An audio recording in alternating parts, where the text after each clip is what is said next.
These latest headlines from ABC15 are sponsored by Lerner and Rowe Injury Attorneys. One call, that's all. Hi there. Happy Friday to you. I'm Amelia Fambiano with your afternoon update here from ABC15 Arizona. A man who murdered a teen in Mesa is now on death row. A judge issued the death penalty sentence for Alex Anthony Madrid. He's the man who killed 14-year-old Claudia Lucero back in 2013. Her body was found in a dumpster. Investigators linked Madrid to her case with DNA evidence.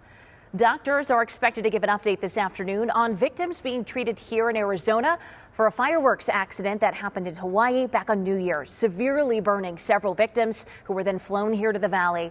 The medical team at the Arizona Burn Center will discuss how those patients are doing right now and will, of course, update you as soon as that happens. And our assignment desk is following up on a deadly apartment fire. We first brought you this breaking news yesterday of that fire near 21st Avenue in Glendale. The fire sadly killing one person and has nearly a dozen others out of their homes. This is the fourth deadly fire here in Phoenix just this week. For the latest on these stories and all the day's headlines, be sure to get the ABC15 app and sign up for those breaking news alerts as well. Finding solutions here to a serious problem in our state, the Department of Education, health leaders and advocates are trying to stop high numbers of adolescent overdoses. A task force that started up last year is now sending out a new toolkit to schools across our state with guidelines, resources, and trainings for educators and students. So we're going to keep going until everyone's got the ability to get treatment in case someone gets an overdose. The department also hoping to release a full training curriculum by the start of next school year. I'm ABC15 education reporter Eleni Dow. This is not a regular class within Mesa Public Schools. This is actually a homeschool program within the district, and a majority of their students are using ESAs. He'll run and he'll run with a leap and a twirl. Jade Johnson has been homeschooled for most of her life. The instant the gingerbread girl climbed onto the fox's tail. But since 2023, she's been going to a Mesa Public Schools campus, not as a student of the district, but for extracurriculars a few days a week. I took a sewing class, so I fixed my jeans and whatever. I learned how to socialize with more of my friends, and overall, it's been a great experience. About 700 students take part in the Eagle Ridge enrichment program. That looks really good. The district started it in the 90s for homeschool families, allowing them to pay for classes other than core subjects. I am not a sewer.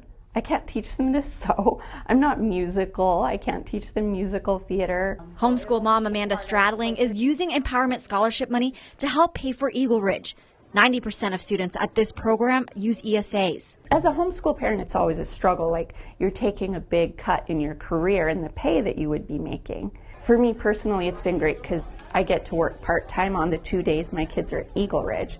School choice is becoming more prevalent in Arizona. Superintendent Andy Forlis says they're looking at all options, especially as the district is seeing a decline in enrollment and funds. So we have to make sure that we are relevant in this market, and we have to stay relevant, which means that if our families have vouchers and they're homeschool families and they want to purchase services, we had to create a mechanism to make that happen. ESA students can also buy courses with the district or participate in sports.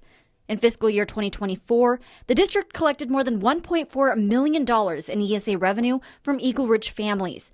Additional ESA money from other programs came in at more than $18,000. But I see it as being kind of at the forefront of this, of being able to utilize those ESA funds, but yet still provide, that community type programming of an ever-growing homeschool community. Forlis says they have ideas to expand programs for homeschool families in the near future. Eagle Ridge will expand to include high schoolers next year. It was such a great creative outlet for her, social outlet. And same for my son. They've just really both thrived. In Mesa, Eleni Dow, ABC15 Arizona. With your most accurate forecast, I'm meteorologist Jorge Torres. We'll have some lingering clouds this morning across the valley, then clearing out the rest of the day. But temperatures have been on the cooler side, at least compared to yesterday, as a result of that weak storm system that moved through overnight and earlier this morning, giving parts of the high country some light snow showers. Forecast today, keeping temperatures up north in the mid-40s for areas like Flagstaff, Heber, and Show, 50s in Payson, Prescott, and Sedona, and highs along the I-10 corridor From the valley to the south and east, we'll stay in the mid-60s later on today. For the weekend, temperatures are also going to stay in the mid-60s. Not much of a change in our weather pattern for a while, albeit a little more sunshine on Saturday than for Sunday, mostly sunny. Again, with those highs in the mid-60s. Your 7-day forecast keeping those temperatures on the mild side, seasonal side anyway, through at least next week with lows around 40. Flagstaff, a lingering snow shower this morning, then drying things out for the weekend and early next week too, with highs dropping a little bit on Tuesday in the upper 30s. Then we're back in the 40s by Wednesday and Thursday. Tonight, but until then, get the latest news, weather, and traffic at abc15.com or by downloading that free ABC 15 mobile app. These latest headlines from ABC 15 are sponsored by Lerner and Rowe Injury Attorneys. One call, that's all.